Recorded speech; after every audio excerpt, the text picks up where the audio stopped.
बिस्मिल्लाहिर्रहमानिर्रहीम, अस्सलामुअलैकुम। आज हम बहुत ही मज़ेदार सा स्पंजी सा बेकरी स्टाइल केक बनाएंगे। तो इसको बनाएंगे हम 3 अंडों से।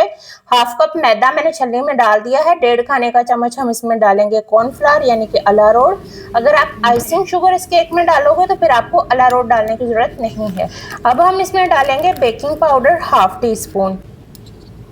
अब यहाँ पर ये जो थोड़ा सा बाहर गिरा तो ये भी हम और ऐड करेंगे। ये देखें, बिल्कुल थोड़ा सा मैंने ऐड किया है। और इन तीनों चीज़ों को हमने छलनी की मदद से अच्छी तरह से छान लेना है। 2 से 3 मरतबा आप इसको लाजमी छानिएगा, इससे केक बहुत ही अच्छा बनता है। और यहाँ पर ये देखें, एयरटाइट कंटेनर में आपको दिखा रही हूँ। अगर आप जल्दी में केक बना रहे हैं और आपके पास बिल्कुल टाइम नहीं है तो आप एक दिन पहले ये वाला केक मिक्स बनाकर रख सकते हो, यानी कि तमाम ड्राई इंग्रेडिएंट्स को छानकर आप इस एयरटाइट कंटेनर में डाल लो। 8 अंडों का, 6 अंडों का, या जितना अंडों का आप स्पंज बनाना चाहते हो उसी हिसाब से आपने तमाम ड्राई इंग्रेडिएंट्स को अच्छी तरह से छानकर एयरटाइट कंटेनर में डालकर रख लेना है। और जब भी आपको ज़रूरत हो स्पंज तैयार करने की, 8 अंडों का स्पंज तैयार करें, 3 का करें, 6 का करें, तो उसी हिसाब से तमाम ड्राइड इंग्रेडिएंट्स जो हैं वो आपने छानकर पहले से एयरटाइट कंटेनर में डालकर रखना है ताकि आपके वक्त की बचत हो सके। और अगर आप होम बेकर्स हैं तो ये वाली रेसिपी जो है आपके बहुत काम आने वाली है, तो वीडियो को लास्ट तक आपने ज़रूर देखना है। अब ये जो तमाम ड्राई इंग्रेडिएंट्स है केक के, ये हमने एक प्लेट में डालकर इनको ढाँप कर रख देना जब तक हम केक नहीं बनाते।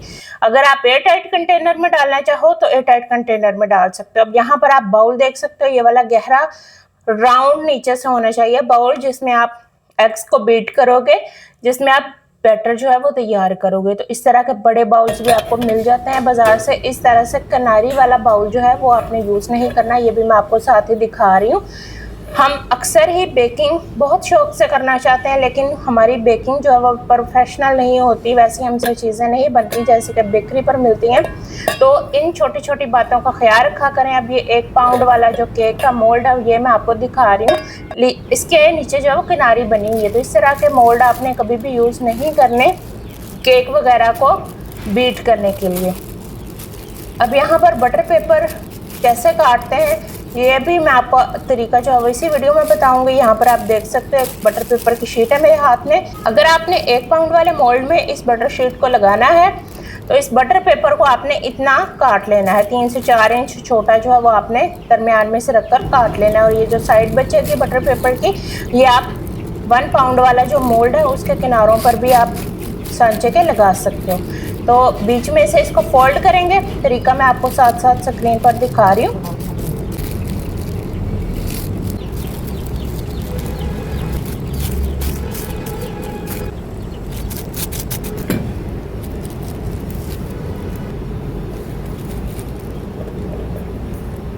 अब मोल्ड के बिल्कुल दरमियान में हमने ये वाला बटर पेपर का जो कॉर्नर है ना वो रखना है। और इसकी जो लाइन है ना मोल्ड की, उससे थोड़ा सा ऊपर से हम इसको काटेंगे ताकि साइडें हल्की हल्की कवर हो जाए और केक आसानी से जो है वो हम डीमोल्ड कर पाएँ। अब यहाँ पर आप देख सकते हो नाइफ़ की मदद से मैंने आपको दिखा भी दिया है निशान। अब इसको काटेंगे हम।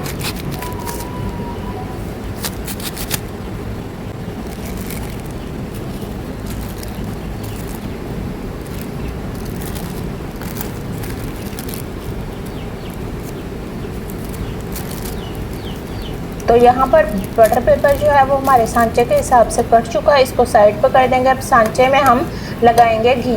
अगर आपके पास बटर हो तो बटर भी लगा सकते हो, लेकिन घी हर वक्त हर घर में अवेलेबल होता है तो घी ही लगा लें। साइडों पर जो एजेस हैं उसको भी आपने लाजमी बटर से या घी से ग्रीस करना है, क्योंकि जब केक बेक होता है, राइज होता है, तो जहाँ पर घी नहीं लगा हुआ होता बैटर जो है वो केक का वहाँ पर चिपक जाता है और फिर जब हम केक को डीमोल्ड करते हैं तो केक वहाँ से टूट जाता है। अब घी लगाने के बाद हमने इसमें थोड़ा सा मैदा ऐड किया है। मैदा ये भी मैंने छान कर रखा हुआ था अलहदा से। ये जो केक बनाने के लिए हमने तमाम ड्राई इंग्रेडिएंट्स मिक्स किए हैं, ये वो वाला मिक्सचर नहीं है, सिर्फ अकेला खाली मैदा है। और इसको हमने तमाम सांचे के अंदर अच्छी तरह से डस्ट कर देना है, फैला देना है और बहुत ही हल्का आपने खुश्का जो है वो सांचे को लगाना है। बस इतना लगाना है कि घी के साथ मैदा जो है वो हल्का हल्का छिड़का हुआ इसके साथ चिपक जाए।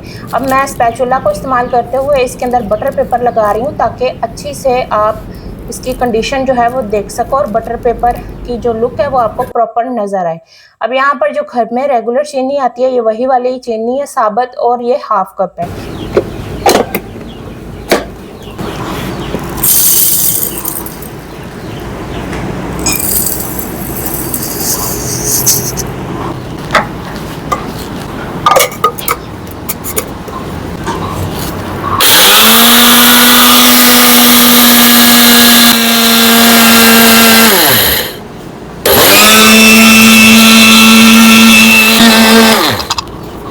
बीस से 30 सेकंड के अंदर ही चीनी का पाउडर बन जाता है और इसको छानने की ज़रूरत नहीं है। ऐसे ही हम इसको केक में इस्तेमाल करेंगे और चीनी का पाउडर आप देख सकते हैं।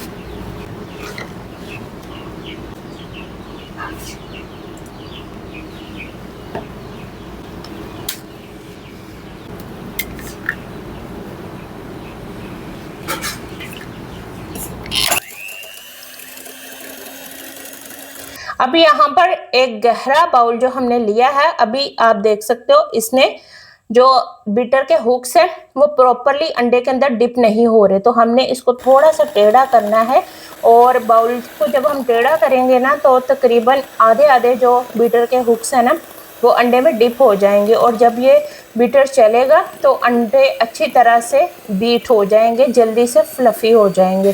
तो आपने भी बाउल को थोड़ा सा टेढ़ा करना और कोशिश करनी है कि थोड़ा सा गहरा बाउल लें और नीचे से राउंड होना चाहिए ताकि बीटर के हुक्स अच्छी तरह से काम कर पाए और घूमने में बीटर को आसानी हो। बीटर के जो ब्लेड्स हैं उनको घूमने में आसानी होनी चाहिए।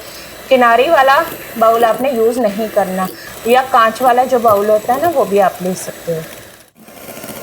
अब यहाँ पर आप देख सकते हो ये झाग की सूरत में आ चुके हैं अंडे।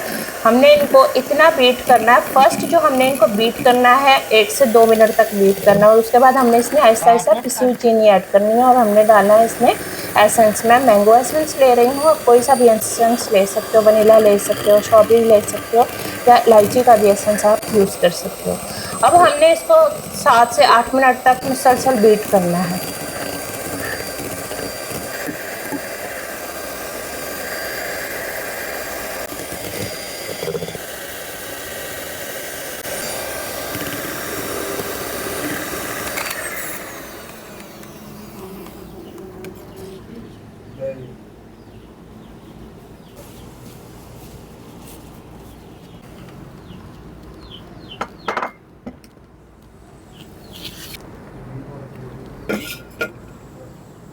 अब हम इस बैटर को बड़े बाउल में ट्रांसफ़र करेंगे जिसमें हमने मैदे को अच्छी तरह से मिक्स करना है। अब यहाँ पर ये देखें बड़े बाउल में डालने के बाद भी हम 1 से 1.5 मिनट तक के लिए इसको बीट करेंगे।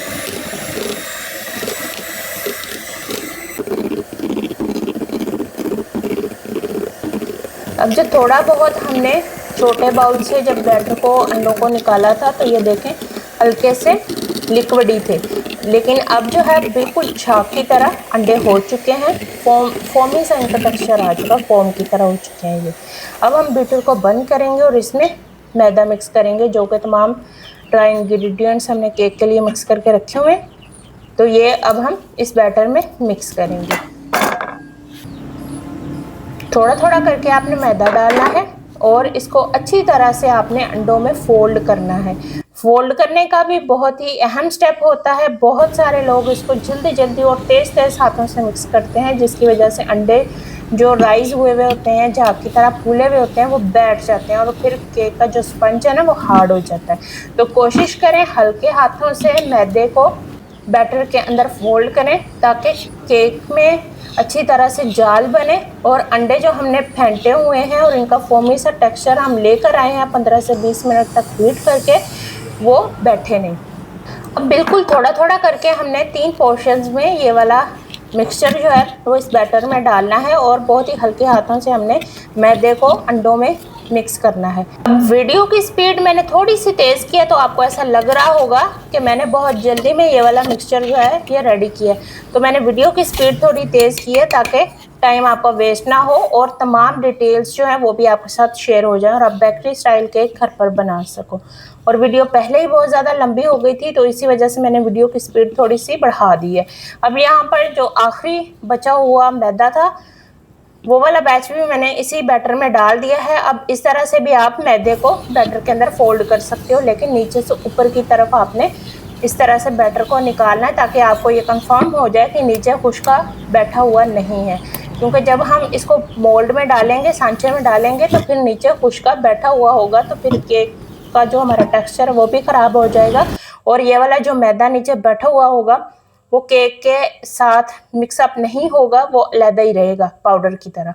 अब हमने इस सारे बैटर को सांचे में डालना है तो कोशिश करें कि सांचे को आप पूरा ना भरें, इसको आधा रखें और आधा भरने से केक बहुत ही अच्छा राइज होता है। तो थोड़ा सा बैटर अगर बच जाए तो आपके घर में कोई भी ओवन प्रूफ हीट प्रूफ मग होगा, उसमें आप थोड़ा सा ऑयल या घी को ग्रीस करें और उसमें बकाया का जो बचा हुआ बैटर है वो डालकर आप इसका स्पंज केक बना सकते हो। अब जो 1 पाउंड वाला सांचा था उसमें मैंने बैटर को भर दिया। प्रेशर कुकर को मैंने पहले से प्री हीट होने के लिए छोड़ दिया था। 20 मिनट तक के लिए हमने केक को कुक किया है और यहाँ पर केक बेक हो चुका है माशाल्लाह से। आप इसका कलर देख सकते हो। अब हमें अवन की बिल्कुल ज़रूरत नहीं है और इसका टेस्ट भी बिल्कुल अवन जैसा ही होगा जैसे कि ये अवन में बेक हुआ है। तो कलर आप इसका प्रॉपर देख सकते हो। ये जो जला हुआ हल्का हल्का सा आपको पार्ट नज़र आ रहा है केक का, ये आपने डिस्कार्ड नहीं करना, इसका फ्लेवर ही अलग होता है। अब यहाँ पर हमें चाहिए होगी थोड़ी सी व्हिपिंग क्रीम। तो व्हिपिंग क्रीम को आपने पहले से बीट करके रखना है और इसमें क्रिस्टल्स होने चाहिए जब आप क्रीम को व्हिप करो। अब इसको फ्रिज में रखेंगे। यहाँ पर मैं आपको एक जार दिखा रही हूँ, ये जैम वाला जार है जो कि मैंने पहले से वॉश करके रखा हुआ है। आप इसकी जगह गिलास भी ले सकते हो। और अब हम इसमें डालेंगे जैम, कोई सा भी आप अपनी पसंद का जैम डाल सकते हो। अगर आप कमर्शियल लेवल पे ये वाला काम कर रहे हो तो आपने अपनी मर्ज़ी के हिसाब से जो भी जैम आपको सही लगता है वो आपने ले लेना है, 2 से 3 खाने के चम्मच। तो यहाँ पर आपने मुझे इस जैम का नेम जो है कमेंट सेक्शन में बताना है। तो आप मेरी फैमिली का हिस्सा हैं तो मैं आपके साथ इसका नेम भी शेयर कर देती हूँ। ये देखें एप्पल जैम मैंने लिया है और इसका जो फ्लेवर होता है ना वो केक को बहुत ज़्यादा बढ़ा देता है। तो आपने भी एप्पल जैम ही यूज़ करना है। तो ये सीक्रेट रेसिपी है शेफ्स की जो मैंने आपके साथ आज शेयर की है। तो इस वीडियो को आपने ज़्यादा से ज़्यादा शेयर करना। अब जैम के अंदर हमने 3 खाने के चम्मच चीनी के ऐड किए हैं और इनको अब हमने अच्छी तरह से मिक्स करना है। तो अभी हम इसमें पानी नहीं डालेंगे, पहले इसको अच्छी तरह से मिक्स करेंगे। यहाँ पर आप देख सकते हो। अब हम इसमें थोड़ा थोड़ा पानी डालेंगे ताकि चीनी अच्छी तरह से हल हो जाए और जैम की गुठली ना रहे।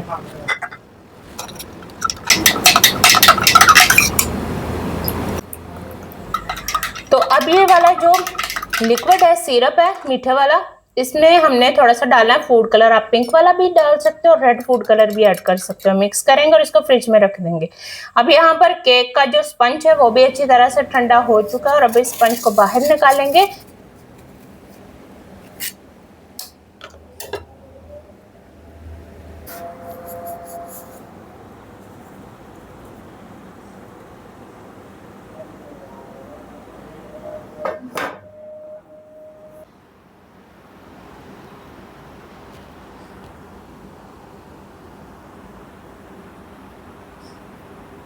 ये जो सांचे के साथ केक लगा हुआ है इसको भी आपने ज़ाया नहीं करना। उल्टी छुरी के साथ आपने इसको अच्छी तरह से सांचे से उतार लेना और इसको केक के अंदर ही आपने यूज़ करना है। इससे इसका वेट भी जो है वो ज़्यादा ही होगा, कम नहीं होगा केक का 1 पाउंड का। तो ये 1 पाउंड से भी ज़्यादा का ही केक बनेगा। ये तकरीबन 1.5 से 2 पाउंड तक का ये केक चला जाएगा हाई हीट में। तो यहाँ पर किनारों पर हम हल्का हल्का कट लगाएंगे और उसके बाद इसको एक जैसी लेयर में हम कट कर लेंगे। अगर आप 2 लेयर्स में इसको कट करोगे तो ये हाइटेड केक नहीं बनेगा। अगर 3 लेयर्स में इसको कट करोगे तो फिर ये थोड़ा सा हाइटेड केक बनेगा, यानी कि थोड़ा सा हाइट वाला केक होगा। अब बीच में से आप देख सकते हो इसके अंदर काफ़ी गैप है, तो इसको भी हमने ज़ाया नहीं करना। इसको भी उतार कर एक साइड पर कर देंगे और इसकी तीसरी लेयर जो है वो भी हम काट देंगे। तो यहाँ पर इस केक की मैंने 3 लेयर्स में कटिंग की है और यहाँ पर स्पंज आप देख सकते हो माशाल्लाह से फोमी सा स्पंज तैयार हो चुका है। इंशाल्लाह जब आप इस तरह से ये वाला केक बनाओगे ना तो आप मुझे दुआएं दोगे और अब बेकरी से कभी भी केक परचेज नहीं करोगे। ये जो नीचे वाली हार्ड साइड होती है ये हमने नीचे ही रखनी होती है और इसके ऊपर जो क्रम्स है ये भी अच्छी तरह से हमने झाड़ लेने और ये वाले जो ब्रेड क्रम्स है इनको आपने ज़ाया नहीं करना, इनको हमने केक के अंदर यूज़ करना है। तो फिलहाल के लिए इसको एक साइड पे कर देंगे और टर्निंग टेबल को हमने अच्छी तरह से क्रम से नीट कर लिया है। अब हम नीचे वाली जो केक की साइड है वो नीचे रखेंगे और इसके ऊपर हमने शुगर सिरप लगाना है और इसको हल्का हल्का हमने पानी से सोक कर देना है ताकि स्पंज जो है वो हमारा जूसी भी रहे और बहुत ज़्यादा ड्राई भी ना हो। तो बहुत ज़्यादा भी आपने शुगर सिरप नहीं लगाना एजेस पे के एजेस जो है वो बैठ ही जाएं इसके, तो बहुत ही हल्का सा आपने शुगर सिरप लगाना है, लेकिन लगाना लाजमी है। अब हमने एक पाइपिंग बैग ले लेना है और इसको बहुत ही थोड़ा सा हमने कट करना है, 1 इंच से भी कम ही काटना आपने।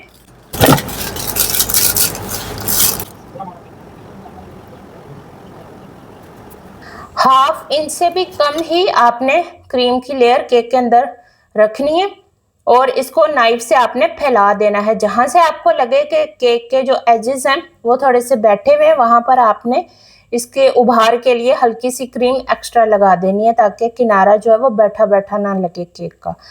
अब ये जो ब्रेड क्रम्स थे यानी केक के जो क्रम्स थे ये इस तरह से आपने लगाने, कोई सा भी आप अपनी मर्जी का सॉस लगा सकते हैं इसमें। अगर सॉस नहीं है तो आप चॉकलेट चिप भी केक के अंदर लगाइएगा ज़रूर, या आप कोई भी फ्रेश फ्रूट इसमें ऐड कर सकते हो, फ्रूट कॉकटेल भी लगा सकते हो। दोबारा से एक लेयर हम क्रीम की लगाएंगे और इसको भी आपने अच्छी तरह से फैला देना है और जो एक्स्ट्रा क्रीम होगी वो आपने बाउल में निकाल देनी है। अब जो सब्ज ऊपर वाली केक की लेयर थी उसके दरमियान में से केक थोड़ा सा खाली था, ये देखें इस तरह से।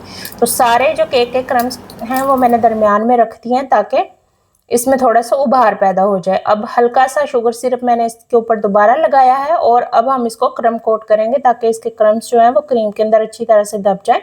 और विपिंग क्रीम मुझे कम लग रही थी तो मैंने मज़ीद बीट किया। अब यहाँ पर आप देख सकते हैं जब विपिंग क्रीम फोमी सी हो जाए और जब आप बीटर चलाएं तो बीटर के हुक्स जब चलते हैं तो इस तरह से क्रीम के ऊपर जो है वो तार बन रही है, तो समझ लें विपिंग क्रीम आपकी अच्छी तरह से बीट हो चुकी है। और इसको फ्रिज में रखें 5 से 10 मिनट तक के लिए, तो ये थोड़ी सी हार्ड हो जाएगी।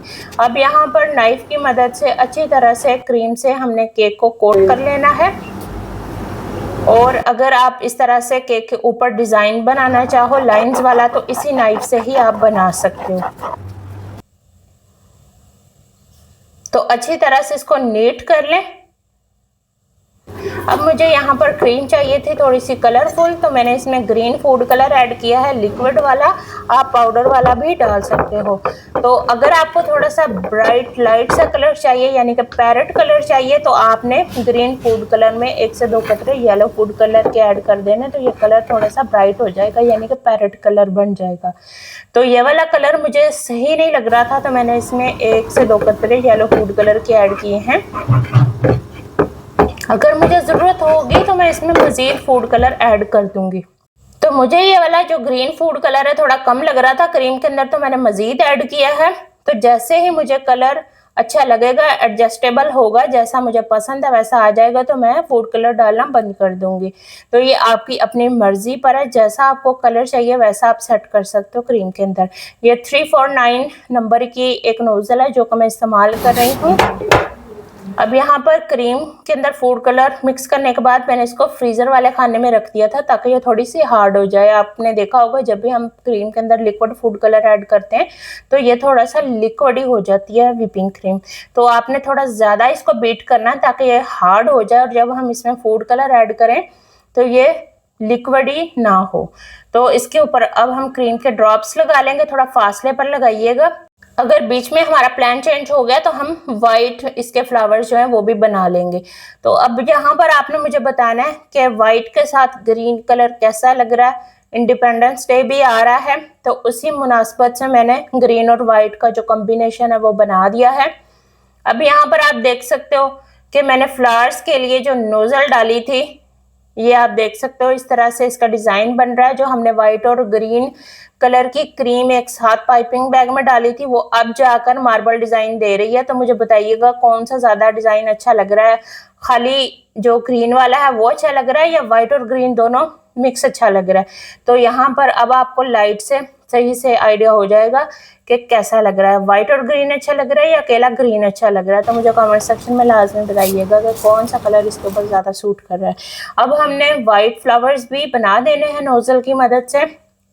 तो अब यहाँ पर हमारी केक की डेकोरेशन पूरी हो चुकी है। अगर एक्स्ट्रा डेकोरेट करना चाहें तो आप वो आपकी अपनी मर्जी है। अब यहाँ पर जो नाइफ की मदद से मैंने डिज़ाइन तैयार किया था तो वो भी आप देख सकते हो कितना खूबसूरत लग रहा है। जैम से भी आप इसको फिल अप कर सकते हो या चॉकलेट का जो सिरप है वो भी डाल सकते हो। अगर स्पेशली 14 अगस्त के हवाले से आप ये वाला केक बना रहे हो तो फिर यही वाली डेकोरेशन जो है वो इनफ है। शुगर स्प्रिंकल्स के साथ आप इसको मजीद भी डेकोरेट कर सकते हो। जो मैंने दोनों शुगर स्प्रिंकल्स आपको दिखाई हैं ये मार्केट में इजीली मिल जाती हैं और नाइफ की मदद से आपने पहले निशान लगा लेने हैं ताकि एक जैसी लाइंस में आप ये वाली शुगर स्प्रिंकल लगा सको। ये जो बॉल वाली स्प्रिंकल्स हैं ये थोड़ी सी हार्ड होती हैं लेकिन जब ये लगती हैं तो थोड़ा टाइम लेती हैं, लेकिन बाद में जब इसकी डेकोरेशन फाइनल हो जाती है तो बहुत ही कमाल का लुक आता है केक का। जैसे कि अभी आप देख रहे हैं तो अभी मैं लगा रही हूँ तो मुझे थोड़ा वक्त लगेगा इनको लगाने में।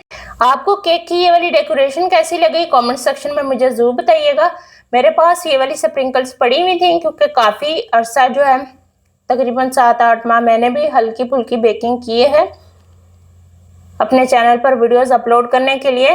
तो यहाँ पर मैंने थोड़ा सा लगा दिया है स्ट्रॉबेरी सिरप ड्रॉप्स की सूरत में वाइट फ्लावर्स के ऊपर। तो अब इसकी डेकोरेशन कैसी लग रही है, ज़्यादा ओवर तो नहीं लग रहा? तो मुझे कमेंट सेक्शन में ज़रूर बताइएगा कि ये वाली डेकोरेशन केक की आपको कैसी लगी। तो अब हम इसको कट करेंगे। माशाल्लाह से बहुत ही सॉफ्ट और स्पंजी सा केक तैयार हो चुका है। 2 से 3 घंटे के लिए आपने इसके ऊपर आइसिंग करने के बाद इसको फ्रिज में लाजमी रखना है, फ्रीज़र वाले खाने में रखें। अगर ज़्यादा जल्दी में सर्व करना चाहते हैं तो 2-3 घंटे के लिए केक को लाजमी फ्रीज़र वाले खाने में रखिएगा। इसकी क्रीम भी हार्ड हो जाएगी और उसके बाद केक का जो जायका है ना वो भी बहुत ही कमाल का होगा। और अगर आप किसी मेहमान के लिए बना रहे हैं या घर में दावत है तो कोशिश करें कि एक दिन पहले ही केक बनाकर रख लें। इससे केक का जो फ्लेवर है ना वो डबल हो जाता है। एक दिन पहले केक बनाने से केक का फ्लेवर डबल हो जाता है। तो ये रही केक की फाइनल लुक। अब मैं इसको टेस्ट भी करूंगी और आपको बताऊंगी भी कि ये वाला केक जायके में कैसा है। मैंने इस केक में मैंगो एसेंस यूज किया था, आप कोई सा भी एसेंस यूज कर सकते हो। ये देखें माशाल्लाह से कितना सॉफ्ट और नरम है। तो केक साहब ने कहा कि काफ़ी देर से मैं खड़ा हुआ हूँ तो मैं बैठना चाहता हूँ, तो ये बैठ गया है। तो कोई बात नहीं, अब हम इसको टेस्ट करते हैं। करीब से भी मैं आपको दिखा देती हूँ इसकी लुक। आप इसका जो टेक्सचर है, इसके अंदर जाल है, वो देखें माशाल्लाह से।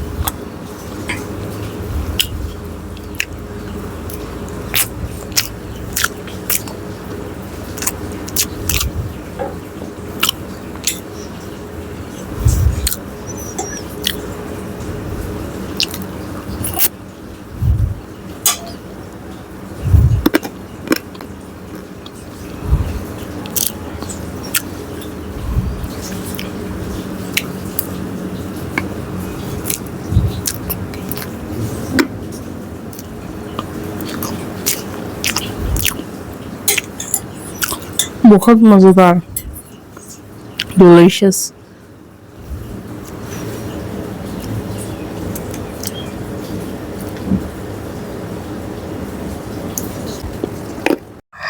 तो आप भी इस केक को इसी तरह से बनाइएगा और मुझे बताइएगा कि आपकी ये वाली रेसिपी कैसी बनी। चैनल को सब्सक्राइब कर लें, वीडियो को लाइक कर लें, शेयर ज़रूर कीजिएगा। अल्लाह हाफिज़।